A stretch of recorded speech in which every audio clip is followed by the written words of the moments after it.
right. Uh, Along with that, I take you to keynote speaker of the conference, Honorable Dr. Arun Tiwari Sir. Is an Indian missile scientist, author, and professor. He has written several books and co-authored 5 books with Dr. APJ Abdul Kalam, including Wings of Fire, the autobiography of Dr. APJ Abdul Kalam, former President of India, published in 1999. Wings of Fire has become a modern classic with over 30 reprints, selling over 1 million copies, and was translated into 18 languages. Born in Meerut, Uttar Pradesh, after completing his master's in mechanical engineering from G.V. Pant University for Agriculture and Technology, Tiwari joined Defense Research and Development Organization in 1982. As a missile scientist, he spent the next 15 years involved in India's military missile development efforts. He developed India's first titanium air bottle used in Trishul and Akash missiles and designed airframes for both the missiles. In 1992, Dr. APJ Abdul Kalam appointed Tiwari as the program director to develop civilian spin-offs of defense technologies. Arun Tiwari developed India's first coronary stent with cardiologist Dr. P. Somaraju, well known as Kalam Raju stent. This led to the creation of CARE Foundation and later the CARE Hospitals, Hyderabad. Tiwari was awarded the Defense Technology Spin-off Award in 1998 for his role in developing the stent. In March 2019, Dr. Arun Tiwari was invited to speak at TEDx MVSR Engineering College in Hyderabad. I would invite Honorable Dr. Arun Tiwari ji to address the Kalam Youth Leadership Conference 2021. Thank you very much. Am I audible? Yes. Good, thank you. So, first of all, thank you very much for giving me this platform. Today is the Dr. Kalam left us on 27 July. And I'm very happy to see that the legacy continues and all of you young people are motivated, energetic, and remembering him in the positive sense. That's what makes all the difference. So, as you have said that I have this great fortune of spending 33 years of my life with Dr. Kalam. I joined DRDO in 1982 and worked in the laboratory in which he was the director. And in the first year itself, he spotted me and gave me one very challenging task of developing the titanium air bottles, first time in the country. And it was very difficult because that kind of, nobody knew what is titanium in India at that time. So later, when I was writing InfoFire with him 10, 15 years later, so one day I asked him, sir, why you selected me, a rookie, just fresh in the organization to do that job? So he smiled and said, it is only youth who can do impossible tasks.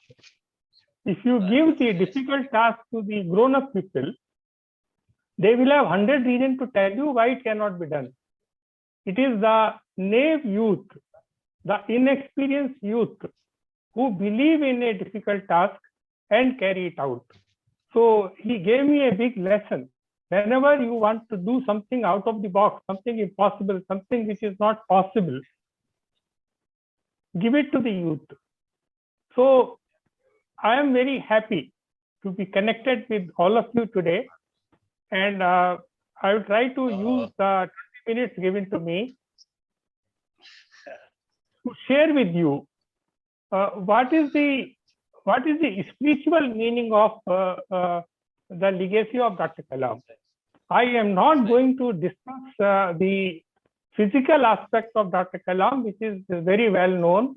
The person who put the first satellite in orbit, the missile man, the president of India, all these things you know. There is no point in being a parrot and say all these things today. I will be wasting your 20 minutes.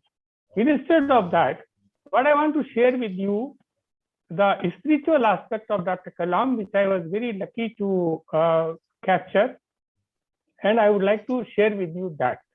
What is the meaning of Dr. Kalam? So 3 points I want to mention with you. One is that the foremost quality in a human being is the power of imagination. What distinguishes a human being from any other life form is the power to imagine.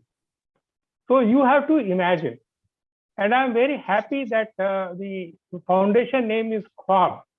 But it's, as far as our Hindu mythology is concerned, this whole universe is the ख्वाब of Vishnu. It is a dream of Vishnu. So खुदा का ख्वाब है, ये जो पूरी कायनात है ये खुदा का ख्वाब है. So I am very happy, and I want to add in any other lecture when I go, I want to say that I am related to Khwab Foundation. So much I like your name, and I want to really work with you because this is something which is fundamental. Imagination. Can you imagine? Can you imagine what kind of future you want for yourself? What kind of change you want to bring in this life, and what you can give? And just like just moments back, Dr. Archana Bhattacharya was telling, it is the change which you want to bring. I mean, live the life every moment, every hour, every day, because it is a great gift. And that gift has to be acknowledged, paid for, returned. What is, I mean, you can't accept a gift and don't return it. So it is very important to return the gift by giving something what you can give. And as you keep on giving, mark my word, as you keep on giving, the quality of your giving will improve. It will keep on improving. It will keep on improving. And you won't even notice that you have become a big man. And then a stage will come, as it has come with Dr. Kalam, that even if you have left your physical body, still you continue to give. Because you have become the part of the collective consciousness. You have become a spiritual, you have become a spirit now. And the spirits, they do not die. The spirits always live, it is immortal. That is the fundamental teaching. So the point is that how do you connect to that spirit world while very much alive? I mean, you need not die to, after death you become a spirit, or you are sent again into the physical world. That is a different thing. That is what you, how you spend your life. But the point is that spiritual world is all about imagination. So as a human being, you have given this power to imagine. So this is the first thing. Dr. Kalam always imagined. If you read Wings of Fire, he says when a schoolboy, he was taken to a seashore and he saw the seagulls flying. The first question his mind came is how they fly. What is that machine which makes them fly? And that inspired him to become an aeronautical engineer. The second thing Dr. Kalam says is the purity. Purity. आपकी शुद्धता होनी चाहिए, तन में शुद्धता होनी चाहिए, मन में शुद्धता होनी चाहिए. तो ये शुद्धता बहुत जरूरी है. जिसके मन में शुद्धता नहीं है, जिसके मन में बुरे विचार चल रहे हैं, उसके मन के अंदर भगवान कभी नहीं आ सकते. उसके मन के अंदर अच्छी भावना कभी नहीं आ सकती. वो किसी ऊंचे जगह के ऊपर, किसी ऊंचे काम के ऊपर नहीं पहुंच सकता. डॉक्टर कलाम को पता नहीं था जब उन्होंने मुझे टाइटेनियम एयर बॉटल बनाने का काम दिया था कि मैं कौन हूं. कुछ तो मेरे अंदर होगा जो उनकी पारखी नजर ने देखा होगा. तो जब आप अपने को अंदर से शुद्ध बना लेते हैं तो अपने आप को पारखी लोग आपको देखने लगते हैं. किसी से कुछ कहने की जरूरत नहीं है, किसी को कोई पैरवी करने की जरूरत नहीं है, कोई नेटवर्किंग करने की जरूरत नहीं है, कोई लॉबी ज्वाइन करने की जरूरत नहीं है, किसी के सामने गिड़गिड़ाने की जरूरत नहीं है, किसी से मदद मांगने की जरूरत नहीं है. आपको सिर्फ अपने आप को शुद्ध करना है, जिसका तन और मन शुद्ध होता है, भगवान खुद उसको देखते हैं। इंसानों की मदद की जरूरत नहीं है, आपको खाली अपना तन और मन शुद्ध करना है। तीसरी बात, भगवान में विश्वास। अब भगवान से जो मेरा मतलब है वो ये वाले भगवान नहीं है जो अलग अलग धर्म के लोग अपने हिसाब से उनका स्वरूप चेंज करते रहते हैं। सगुण ब्रह्मा भगवान नहीं है। भगवान निर्गुण भगवान जो एक कॉन्शियसनेस है, चेतना है सबकी, जिसकी वजह से हम सब लोग जिंदा हैं। तो वो भगवान अगर आपके अंदर भी हैं और आप चाहें तो उनको लॉग इन कर सकते हैं। जैसे इंटरनेट को आप लॉग इन कर सकते हैं, आप अपने अंदर भगवान को भी लॉग इन कर सकते हैं। आप अपने अंदर इमॉर्टल कॉन्शियसनेस को लॉग इन कर सकते हैं। और जब आप अपने अंदर इनफाइनाइट एब्सोल्यूट कॉन्शियसनेस को लॉग इन कर लेंगे तो फिर आप कॉस्मोस का पार्ट बन जाएंगे। सो डॉक्टर कलाम उन लोगों में से थे जो जानते थे कि अपने अंदर की एब्सोल्यूट कॉन्शियसनेस को कैसे लॉग इन करना है। वो जानते थे इसको, और क्योंकि वो इस बात को जानते थे तो वो सब कुछ उनके जीवन में हुआ जो अमूमन लोगों के जीवन में नहीं होता है। वो बीएससी कर रहे थे, क्योंकि उनको पता नहीं था इंटरमीडिएट करने के बाद क्या करना है, तो वो बीएससी कर रहे थे।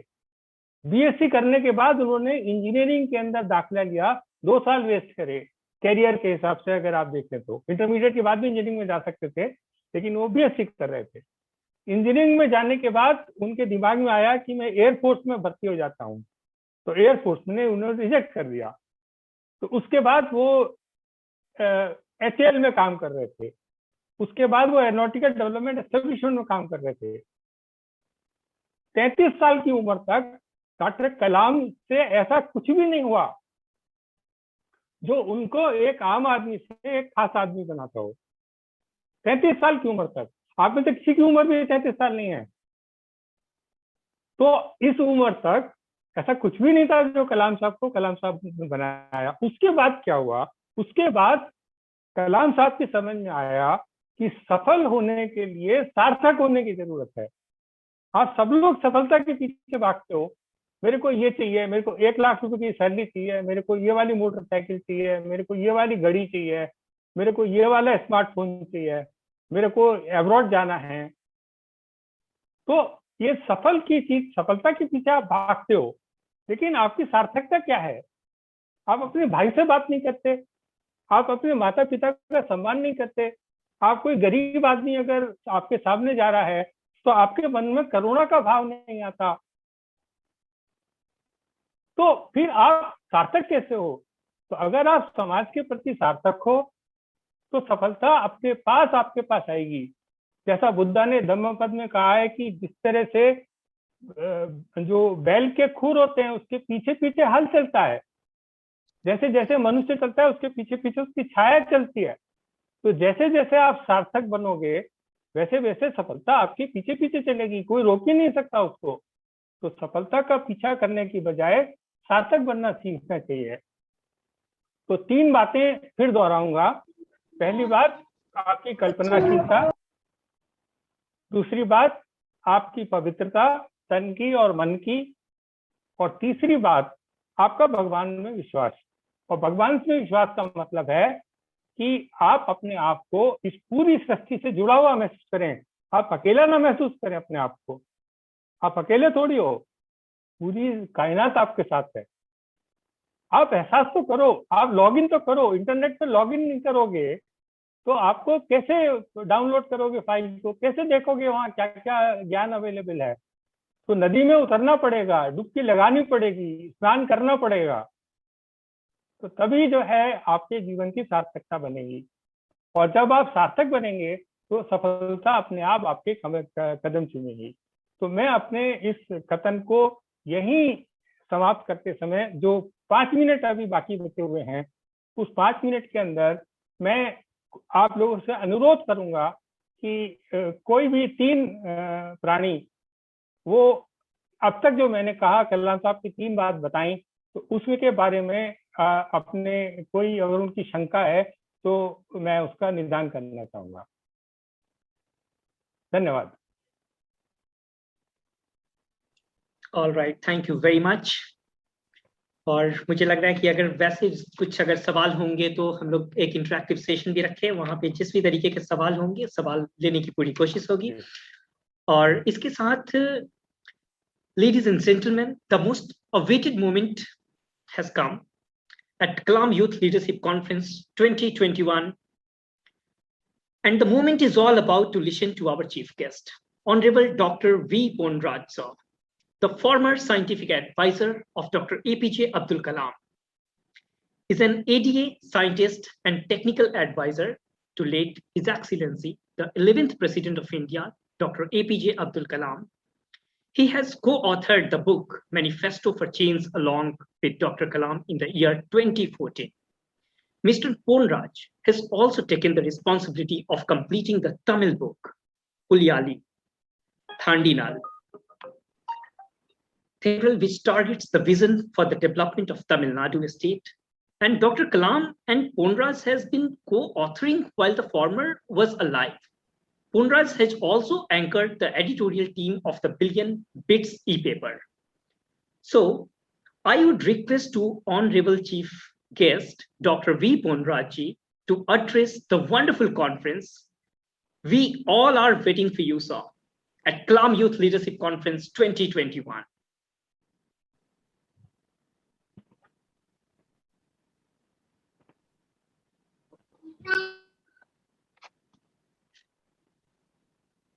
हालांकि फिर से एक इंफॉर्मेशन मुझे यहाँ पे मिल रही है, पोनराज सर जरा सी देर में जुड़ेंगे, लेकिन इसके पहले 5 मिनट मुझे समय मिल रहा है। सो मुझे लगता है कि यहाँ पे अरुण सर से अगर कोई सवाल अगर इस वक्त अगर लेना चाहते हैं तो मैं वो सवाल ले लेना चाहूंगा। 5 मिनट हमारे पास समय मिल रहा है। So I would request to my all youth delegates, if you are having any question, if you would like to ask any question to Arun sir, you may ask, and we are going to unmute your mic.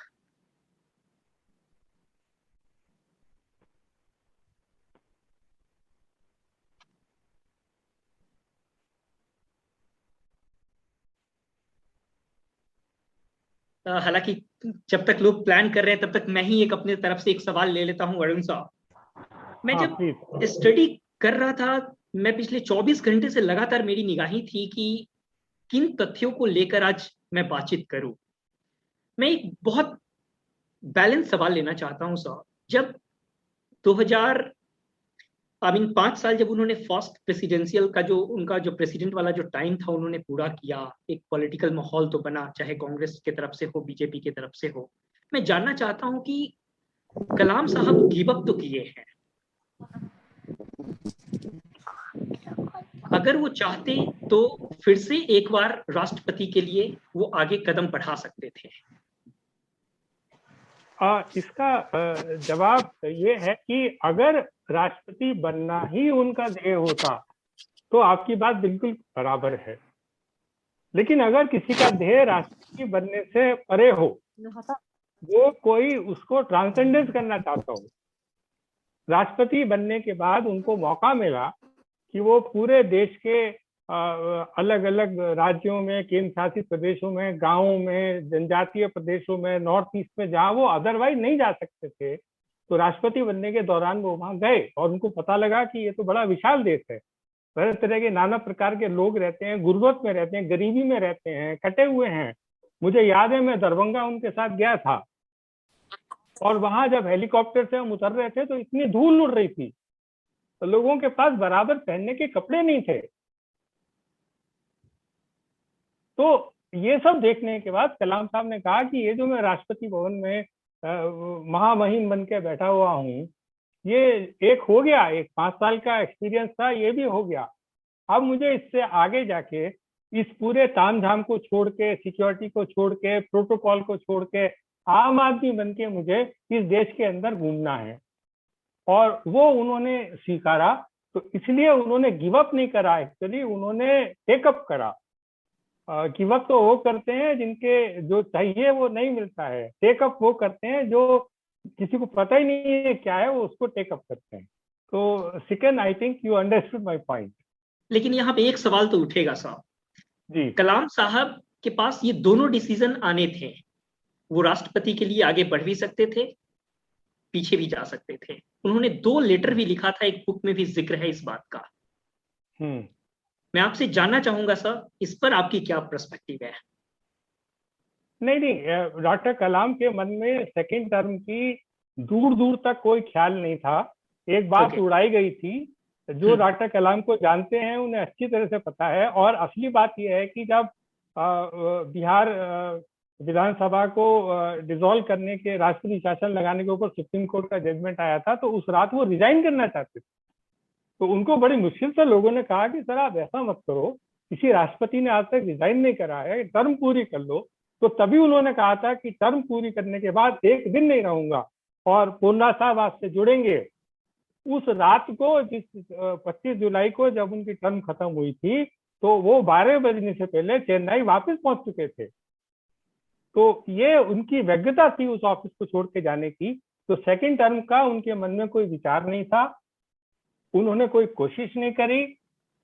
अगर वो कोशिश करते, अगर उनके मन में विचार होता, तो मैं आपको आज एक बात बिल्कुल शर्तिया तौर से बताता हूं कि ऐसी कोई राजनीतिक ताकत नहीं थी देश में जो कलाम साहब को राष्ट्रपति बनने से रोक सकती।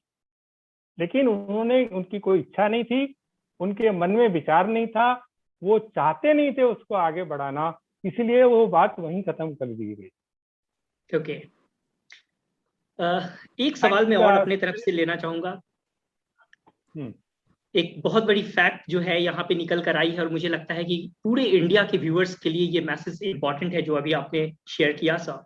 सवाल ये कि हम जिक्र करते हैं 2020 का, बेशक बहुत दुख के साथ कहना पड़ रहा है कि ये जो 2020 वर्ड है आज क्रिकेट के बहुत करीब दिखता है।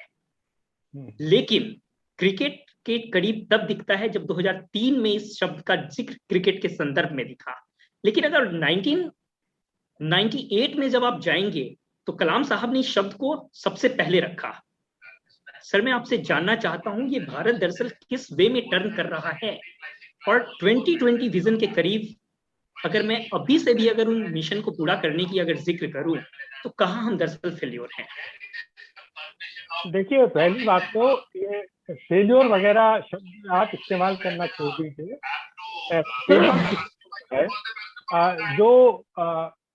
जो चलता रहता है, गिर के उठता रहता है और रुकता नहीं है, वो कभी फेल नहीं होता। दूसरी बात, 2020 का जहाँ तक सवाल है, मैं कुछ म्यूट कराना चाहूंगा लोगों को क्योंकि नॉइस आ रही है, म्यूट करा दीजिए। तो जो 2020 का सवाल है, तो 96 के अंदर हैदराबाद में एक LV प्रसाद आई इंस्टीट्यूट है, तो वहां मैं कलाम साहब को आंखें चेक कराने के लिए ले गया था। तो डॉक्टर TP दास, तारा प्रसाद दास उनकी आंख चेक कर रहे थे। तो तब उन्होंने बताया सर कि हम परफेक्ट जो विजन होता है, जो आप पूरा बोर्ड पढ़ लेते हैं, उसको 2020 कहते हैं। तो कलाम साहब का आशय 2020 से विजन था, उनका आशय साल 2020 नहीं था। तो एक विजन होना चाहिए। जिस देश के पास अपना विजन होता है, वो देश महान बनने से उसको कोई रोक नहीं सकता। और जो हमारे यहाँ कोई डिक्टेटरशिप नहीं है, हमारे यहाँ कोई सामंतवाद नहीं है कि कोई कहेगा कि ये 1.5 अरब का देश जो है वो उन्नत हो जाएगा तो उन्नत हो जाएगा। ये तो एक इतना बड़ा मानवता का 1/6 भाग है, हाथी है, गणेश भगवान है, जब उठेंगे तो उठेंगे। इसमें कोई इतनी, इसके किसी के कहने से कोई भारत देश महान या उन्नत नहीं बनने वाला है। हम बहुत बड़ा इनर्शिया है हम लोगों के अंदर, लेकिन जब हम उठेंगे तो बैठेंगे नहीं, फिर पूरी दुनिया हमारे साथ उठेगी। तो इसके लिए ये 2020 को विजन की तरह से देखें, इसको टाइम टेबल की तरह से ना देखें। और मेरे ख्याल से करीम कुछ पूछना चाहती हैं, उसके बाद हम इसको समाप्त करेंगे। All right, Intiza, you can ask your question. Yeah.